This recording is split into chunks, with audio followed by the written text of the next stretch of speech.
Madame, Monsieur, bonjour, ravi de vous retrouver pour le grand rendez-vous de l'information de la mi-journée sur la télévision nationale, le sommaire. La gratuité de la prise en charge du paludisme chez les enfants de moins de 5 ans et les femmes enceintes est une réalité au Bénin. Le gouvernement en a fait son cheval de bataille. Nous ferons le constat de sa mise en œuvre à Kobli dans le département de l'Atakora. Leur travail consiste à nettoyer, cuisiner et s'occuper des enfants et des personnes âgées dans les ménages. Mais cette tâche se caractérise souvent par des conditions de travail dangereuses, voire des salaires faibles ou inexistants. Le travail domestique, des emplois à fort potentiel, c'est le dossier. Les acteurs de l'industrie culturelle béninoise disposent désormais d'un creuset qui leur permet de discuter des problèmes auxquels ils sont confrontés. Il s'agit du Jeudi des Arts, une initiative de la DAC.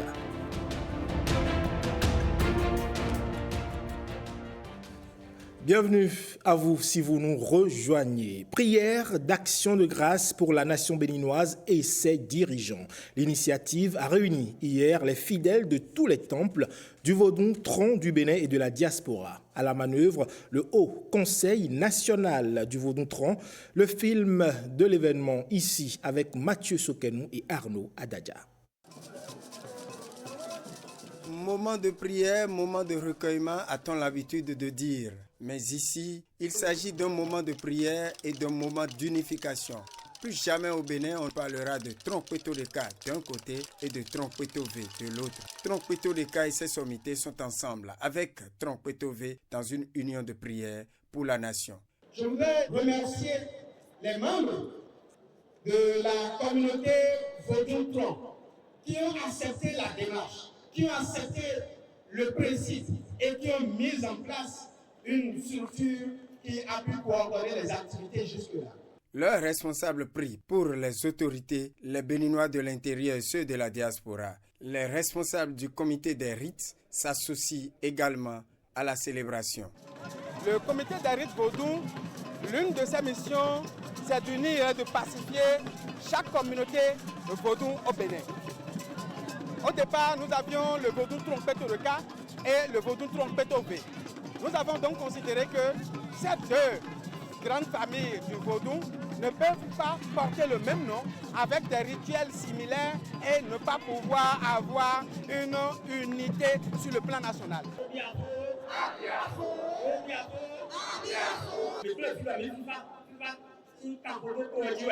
Voici le jet de cola qui présage d'un lendemain meilleur. Aujourd'hui, je suis contente que tous les gens de Tron soient ensemble, unis pour venir prier pour notre pays. Les fidèles du Tron repartent chez eux en ayant chacun à l'esprit qu'il existe désormais un seul tron au Bénin. Et pour une nation prospère, la coopération entre les peuples est indispensable. Les Émirats arabes unis et le Bénin veulent renforcer, voire même élargir leurs relations. Le médiateur de la République a reçu à cet effet l'ambassadeur extraordinaire et plénipotentiaire des Émirats arabes unis près le Bénin. Le point de cette audience avec Miché Elegbé et Nathalie Doris Oolabi. Pascal Essou, le médiateur de la République, a échangé avec la délégation conduite par Mohamed Saed Al-Kabi, l'ambassadeur extraordinaire et plénipotentiaire des Émirats arabes unis près le Bénin. Les échanges ont tourné autour de la coopération qu'il pourrait y avoir entre le médiateur de la République du Bénin et certaines institutions des Émirats arabes unis pour des échanges d'expériences. Pascal Essou a profité de l'occasion pour solliciter l'appui de l'ambassade des Émirats arabes unis pour la réalisation de son projet Zéro violence avant, pendant et après les élections. Une doléance qui a déjà reçu l'assentiment de ses hôtes. Et cette signature de convention à la haute autorité de l'audiovisuel et de la communication, 3 organes de presse se sont pliés à cette exigence de l'institution de régulation. Il s'agit notamment de Saka Yerima FM, A+ Bénin et Bénin Diffusion SA. Ramatou Lawani et Brice Deogracias Medaï. Cette signature de convention avec la haute autorité de l'audiovisuel et de la communication donne une existence légale à ces 3 organes.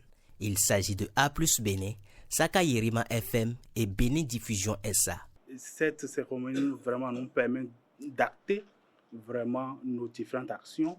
Aujourd'hui, Bénin Diffusion vraiment se voit maintenant dans son rôle de diffuseur. Parce qu'il y a certains nombres d'actions que nous ne pouvons pas prendre tant que cette convention ne puisse être signée. Et nous vous remercions au nom de tous les éditeurs qui sont ici. Je vous dis merci pour les diligences. Réunis en plénière, les membres de la 7e mandature ont également statué sur une demande du promoteur de la radio-école APM. La plénière, après avoir délibéré, décide. L'article 1er. L'autorisation d'exploitation de la fréquence 89,0 MHz attribuée à la radiodiffusion sonore privée non commerciale Radio École APM à Porte-Nouveau est retirée. L'article 2. La présente décision abroge toute disposition antérieure contraire, notamment celle de la décision numéro 3-013-AC du 20 février 2003 portant attribution de fréquences aux promoteurs retenus sur concours pour l'installation et l'exploitation de radiodiffusion sonore et de télévision privée. Merci. La cérémonie de signature de convention est aussi l'occasion pour le président de la RAC d'inviter les responsables des organes au strict respect des dispositions mentionnées dans ces conventions signées. Et on reste avec les médias pour parler de cette 11e édition de la bourse Ghislaine Dupont et Claude Verlon qui est lancée. C'est d'ailleurs Cotonou qui accueille la phase finale de cette compétition destinée aux journalistes de l'espace francophone. Les lauréats, journalistes comme techniciens, bénéficieront d'une formation de 4 semaines à Paris entièrement prise en charge au cours du premier trimestre de l'année 2025. Le directeur général du RFI nous donne ici plus de précision. Il est au micro de Renaud Akapo et Wenceslas Awaimon. RFI est ici une radio très écoutée, notamment à Cotonou, à Parakou aussi, où on a également un relais FM. On a plus d'une vingtaine de radios partenaires dans le pays, donc c'est important pour nous de venir ici pour affermir nos liens, y compris avec la SRTB qui nous a beaucoup aidé d'ailleurs. Dans le deuxième objet de cette venue à Cotonou, c'est l'organisation de la 11e édition de la bourse Dupont-Verlon, qui est donc en hommage à ces 2 journalistes de RFI assassinés au Sahel il y a 11 ans maintenant. C'était le 2 novembre 2013 et donc depuis, chaque année, c'est la 11e année cette fois-ci, nous organisons une bourse destinée aux jeunes journalistes et techniciens de radio africains de toute l'Afrique francophone pour désigner 2 lauréats chaque année, un journaliste et un technicien. Nous sommes donc à la 11e édition et c'est la 2e fois en 11 ans que nous venons à Cotonou pour remettre ce prix.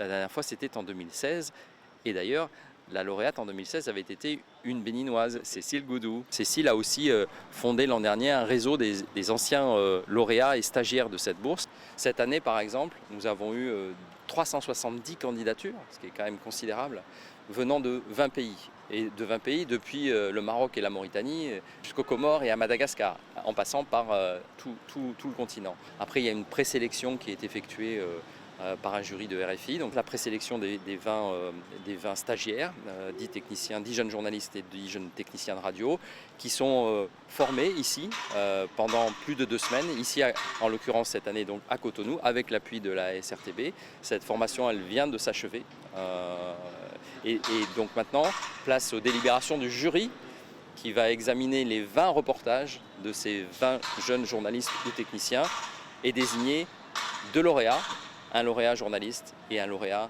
technicien.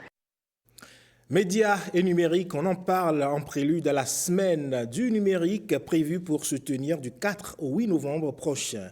Un rendez-vous d'échange consacré aux médias dont le thème est « Numérique et médias, nouveaux canaux, nouveaux défis ». En prélude à cette semaine, certains citoyens rencontrés à Porto Novo se prononcent sur l'importance du numérique. Ils sont au micro ici de Doris Nathalie Olavi. Avec l'avènement du numérique, le développement du numérique au Bénin, et ça impacte positivement l'éducation. Nous avons les apprenants qui peuvent maintenant faire des recherches à l'aide des téléphones portables, le smartphone, avec l'ordinateur. Vous voyez, donc ça leur permet de faire des recherches et de s'ouvrir au monde à travers le numérique. Avec le numérique, on peut suivre aussi les cours en ligne. Il y a même des projets dans ce sens-là, le projet de stérilisation initié par l'État béninois qui avait commencé avec l'avènement de la maladie de Covid-19. Aujourd'hui, les problèmes que nous avions dans certains services, surtout le service d'état civil à la mairie, aujourd'hui tout ça là est conjugué dans le passé. Avant, pour réaliser la carte d'identité nationale, il faut se déplacer, il faut aller à la préfecture, il faut faire des navettes, il faut réunir des papiers. Mais aujourd'hui, avec cet avènement, je crois que c'est un grand soulagement. Le numérique a révolutionné le monde. Et voyez, et lorsque nous prenons le secteur de la communication, le numérique a donné naissance aujourd'hui aux réseaux sociaux. Grâce au numérique aujourd'hui, les gens peuvent communiquer, peuvent être liés, voyez, en tout instant et à tout moment, sur n'importe quel point du globe où ils se trouvent. Toujours par rapport au numérique, lorsque nous abordons le côté de la santé, vous avez grâce au numérique aujourd'hui, la télémédecine est développée. Et nous avons les applications de suivi du patient. Aujourd'hui, les patients ne sont plus obligés de se déplacer pour aller tout le temps vers les docteurs ou les agents de santé. Franchement, le numérique est très important et nous devrions rendre grâce pour la technologie qui a évolué et qui nous a permis aujourd'hui de connaître le monde du numérique. Vous prenez par exemple des domaines comme l'état civil. Aujourd'hui, la vie du citoyen est largement facilitée et améliorée. Moi, par exemple, mon petit frère est né à Tangueta et donc pour prendre la souche, il fallait aller forcément à Tangueta avant d'avoir sa souche et de faire les actes en ce qui concerne par exemple le casier judiciaire et autres. Mais aujourd'hui, grâce à un clic, même au bureau, on peut déjà faire ces services-là, obtenir ces services-là au niveau de la mairie. Donc c'est une prouesse. Il y a aussi le gouvernement qui a mis en place un service digitalisé à la mairie d'Adjoum qui a facilité un peu la vie à tous ceux qui viennent. Donc ça a facilité largement la vie des citoyens qui ne sont plus obligés d'aller à Cotonou, d'aller passer des nuits dans d'autres localités, de faire des courses, de prendre des risques, mais déjà dans leur localité, ici à la mairie, dans leur bureau, même dans les cyber, ils peuvent obtenir les services qu'ils veulent.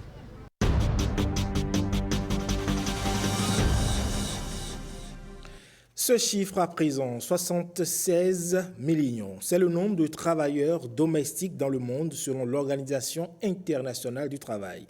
Leur activité consiste à nettoyer, cuisiner et s'occuper des enfants ainsi que des personnes âgées dans les ménages. Mais ce travail se caractérise souvent par des conditions dangereuses, des salaires faibles ou inexistants, voire même l'absence de jours de repos ou de congés. Le travail domestique, un emploi à valoriser et des travailleurs à considérer, c'est le dossier du jour signé Ghislaine Adimi. Ils sont sollicités pour les divers travaux de ménage ou d'entretien, à domicile mais aussi dans les entreprises. Les employés domestiques sont, à n'en point douter, importants, voire indispensables dans la société. L'emploi à domicile aujourd'hui est un facteur assez déterminant dans la conciliation vie familiale, vie professionnelle.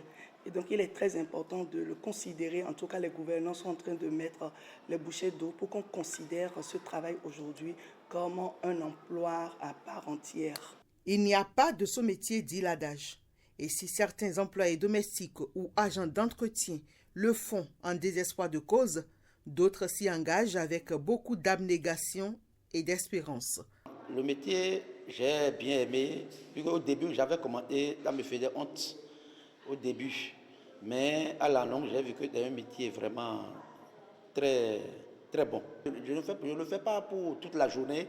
J'ai aussi une demi-journée que je pratique autre activité, je fais combler les deux. Que ce soit à domicile ou en entreprise privée ou publique, le travail nécessite cependant du professionnalisme.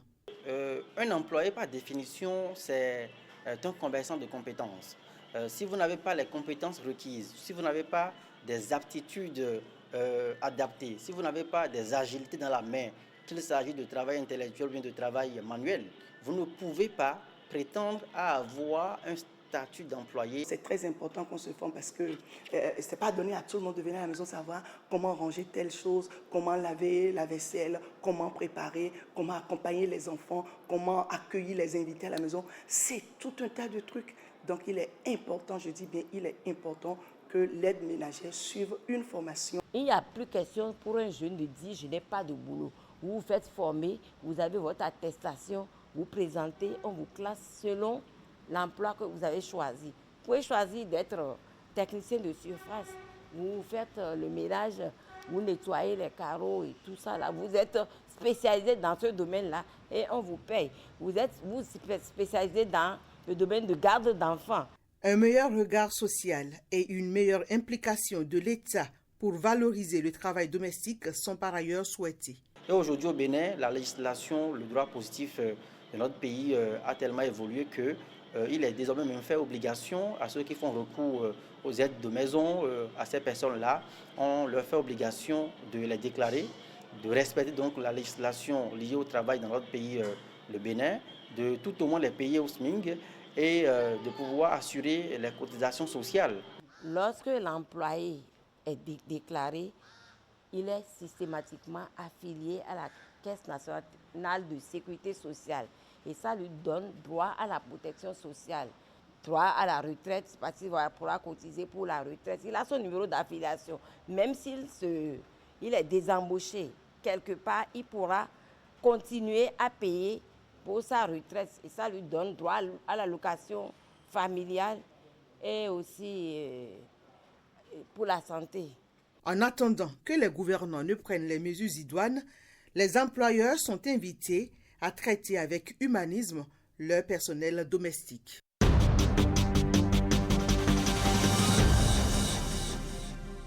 Santé à présent avec l'amicale des femmes à Godié du ministère de l'Industrie et du Commerce qui s'implique dans la lutte contre le cancer du sein.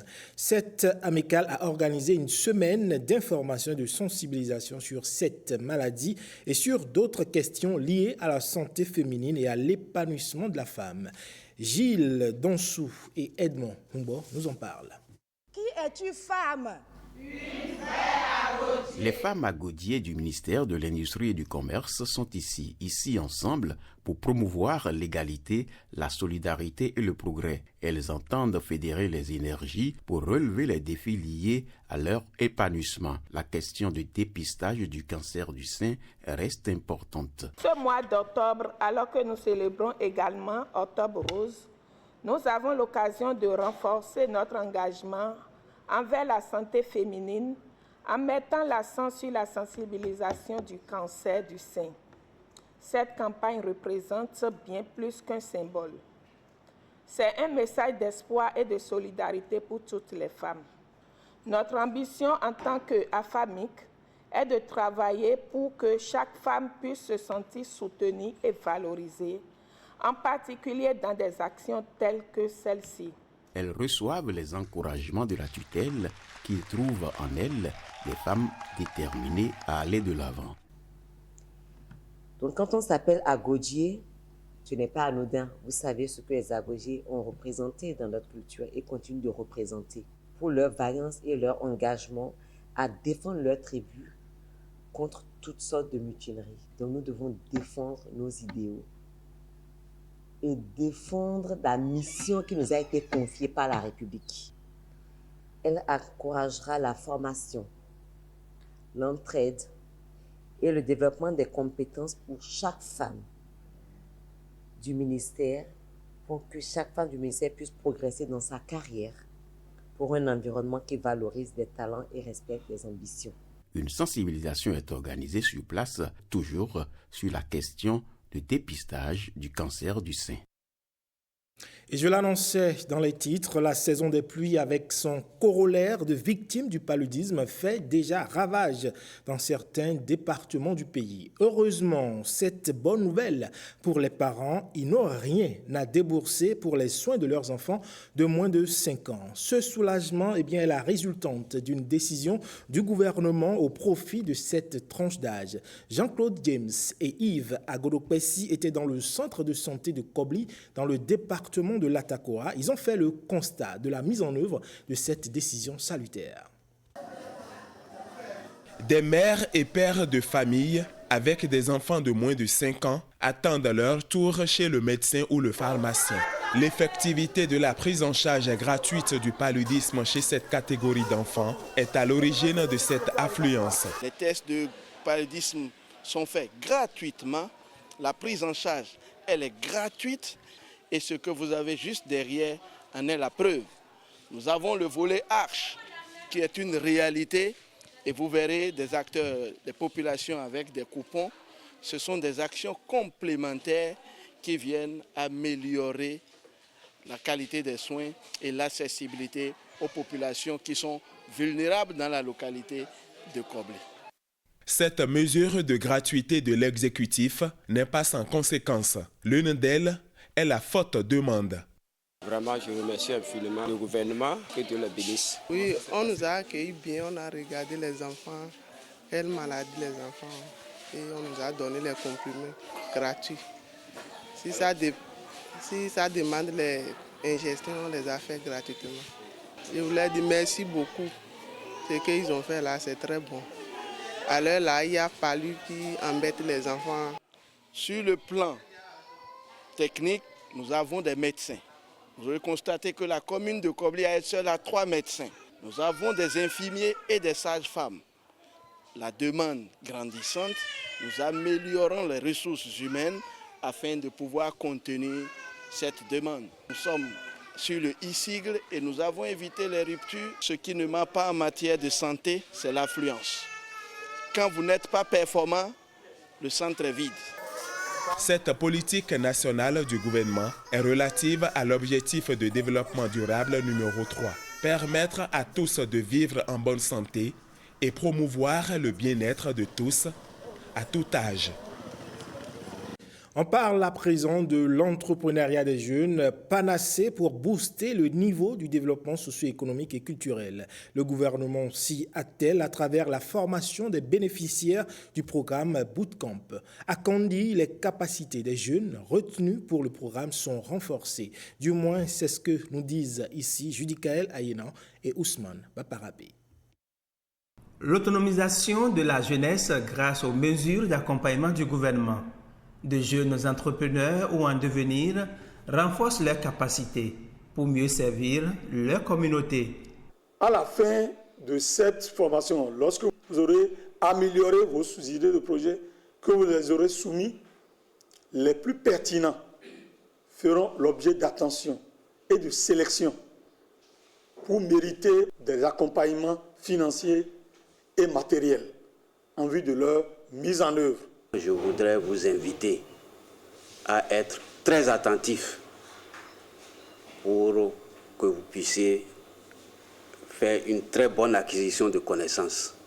C'est l'occasion pour vous de mieux comprendre ce que nous mettons dans l'entrepreneuriat.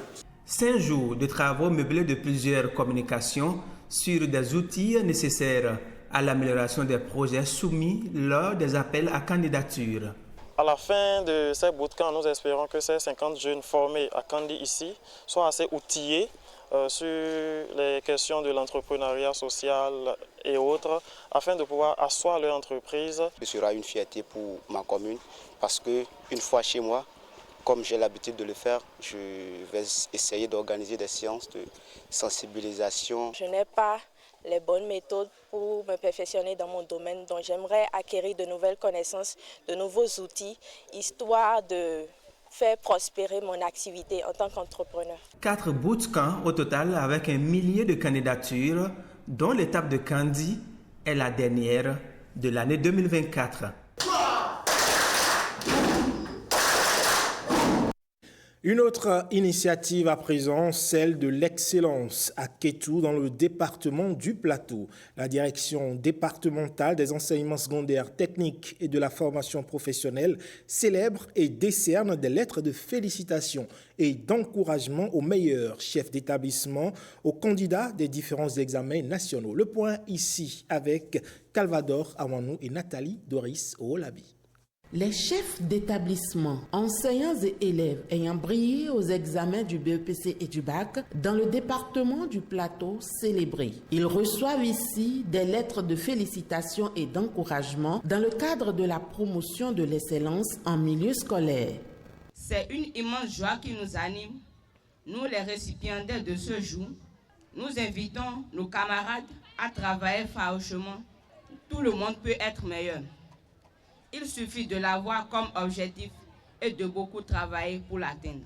Je voudrais exprimer ma profonde gratitude et celle du collectif des chefs d'établissement scolaire de la commune de Kétou, à Monsieur le directeur départemental des enseignements secondaires, techniques et de la formation professionnelle du Plateau, pour avoir initié la journée de l'excellence. Chers lauréates, chers lauréats, élèves et enseignants, je vous adresse mes très vives et chaleureuses félicitations et vous invite à demeurer des modèles. L'initiative émane de la direction départementale des enseignements secondaires, techniques et de la formation professionnelle et est à sa 2e édition. Ils ont été identifiés à partir des taux de réussite 80% pour le BPC et 70% pour le bac, définis dans les contrats d'objectifs signés au début de l'année scolaire 2023-2024. Je vous félicite tous pour vos réussites et vous encourage à poursuivre. Nous sommes tous fiers des rendements de nos établissements scolaires publics, notamment autrefois reconnus comme le maillon faible du système. La preuve, la commune de Kétou aura cessé de tirer le département du Plateau vers le bas. Elle l'a plutôt porté au haut niveau. Il nous faut maintenir le cap. Pour cette édition, plus de 400 enseignants ont été éligibles et les remises des lettres de félicitations et d'encouragement vont se poursuivre dans leurs établissements respectifs.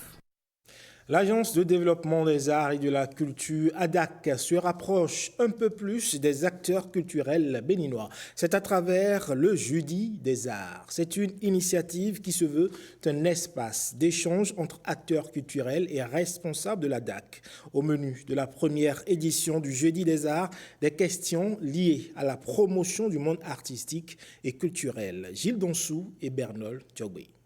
C'est important pour nous de savoir... Jeudi des arts, un espace de brassage entre acteurs culturels et responsables de l'ADAC, l'Agence de développement des arts et de la culture. L'ADAC répond ainsi à l'une de ses visions, œuvrer à la professionnalisation de tous les maillons de la chaîne de l'écosystème artistique et culturel, ceci afin de rapprocher le public national et international avec à cœur la préservation de l'authenticité du patrimoine culturel. Nous avons compris qu'il y avait un besoin de s'exprimer au niveau des artistes et des acteurs culturels et il faut libérer la parole pour permettre aux gens de vider leur sac et le Jeudi des arts est prévu pour ça justement parce que nous aussi nous avons besoin de leur présenter les solutions sur lesquelles nous réfléchissons pour avoir leur retour. Le Jeudi des arts se veut ainsi une plateforme dédiée à l'expression des acteurs culturels. Toute la chaîne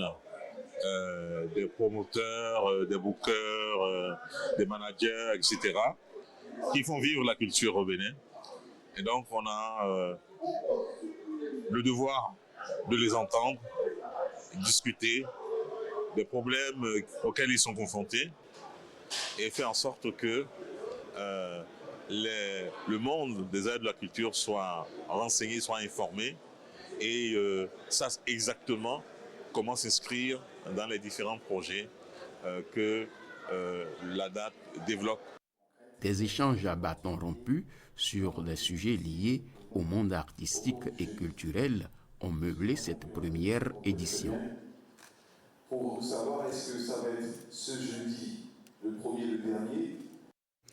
Et on parle à présent du tournoi d'évaluation des centres de formation sportive qui se déroule au stade général Mathieu Kérékou. Au total, 10 centres se sont qualifiés pour cette phase nationale du championnat. 7 centres pour les garçons de moins de 13 ans et 3 pour les filles de moins de 15 ans. Bruno Soali et Mathieu Sokenou sont allés s'imprégner de l'organisation. Ils ont moins de 13 ans et vivent pleinement leurs rêves. De jeunes footballeurs au talent à l'état pur, évalués à l'aune d'un tournoi des centres de formation sportive. C'est la crème en matière de centres de formation qui est réunie. Au total, c'est 10 centres de formation, les meilleurs du Bénin ayant tiré leur épingle du jeu à l'issue de la phase zonale de ce même tournoi qui s'affronte pour la promotion du football à la base. Nous avons instauré ce tournoi pour permettre quand même aux jeunes catégories de pouvoir chaque année s'affronter entre eux et surtout donner l'occasion aux encadrants d'évaluer le travail qu'ils font. Les meilleurs viennent à la phase nationale, non pas parce qu'il y a un objectif de compétition à la fin, mais pour toujours donner l'occasion aux centres qui sont dans une région d'aller faire des vérifications en évaluant le travail qui est fait dans d'autres conditions, dans d'autres environnements, avec d'autres enfants. Le tournoi des centres de formation sportive ne se joue pas qu'entre hommes de moins de 13 ans. Le football féminin dans la catégorie des moins de 15 ans est aussi au programme, sous le regard des techniciens avérés en matière de formation à la base. C'est une super initiative parce que déjà ça rassemble, ça fédère du monde autour du football. On est là pour partager des valeurs humaines, du sport. En plus de ça, il y a du talent. Il y a du talent, il y a des beaux matchs, il y a des beaux jeunes, il y a de la qualité. Il y a des petits qui ont le sens du jeu, qui techniquement, ils sont petits de taille, mais ils ont affronté les grands. Il y avait des plus gros gabarits, des gabarits un peu plus athlétiques. Et on voyait que les petits se débrouillaient vraiment très très bien. Le ministère des Sports offre à travers ce tournoi d'évaluation des centres de formation sportive l'opportunité aux jeunes pépites du football d'exprimer leur talent et de s'épanouir dans ce qui est devenu leur passion, se faire former dès le jeune âge. C'est linéaire, donc il y en a 10 centres de formation et tout le monde s'affronte. Ce qui veut dire qu'en 2 jours, ces jeunes vont avoir quasiment 8 matchs dans les jambes. Et c'est ce que nos jeunes ont besoin, de plus en plus de matchs. Ça permet d'avoir de plus en plus de performances. On s'habille bien, avec nos crampons, avec nos chaussettes et tout. Le comportement est toujours, le terrain est trop beau. Le terrain est trop beau. Les rencontres se déroulent au stade de l'amitié Mathieu Kérékou, un stade dans lequel ils rêvent tous évoluer un jour sous les couleurs de l'équipe nationale de football. On souhaite bonne chance à ces jeunes pépites. Ce sera tout pour cette édition. Merci pour votre aimable attention. Le programme se poursuit sur Bénin TV, la télévision nationale.